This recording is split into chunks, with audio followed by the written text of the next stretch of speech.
मित्रांनो, एखाद्या प्रश्नाचं उत्तर आपल्याला माहीत आहे, पण आपण ते दिलंच नाही, तर लोक तयारच असतात गैरसमज करून घ्यायला.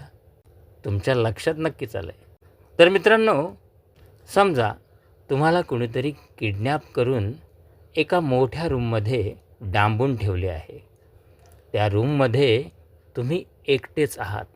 तुम्हाला बाहेर पडण्याची संधी मिळाली आणि तुमच्यासमोर 3 दरवाजे आहेत, जे फक्त कडी लावून बंद केलेले आहेत. पहिल्या दरवाजाच्या आत ते किडनॅपर हत्यार घेऊन बसलेले आहेत आणि दुसऱ्या दरवाजाच्या आत आग लागलेली आहे. तर तिसऱ्या दरवाजाच्या आत 1 वर्ष उपाशी असलेला वाघ आहे. तर तुम्ही या तिन्हींपैकी कोणता एक दरवाजा उघडणार? हे कमेंटमध्ये नक्की लिहा. बघूया तुम्ही किती हुशार आहात ते.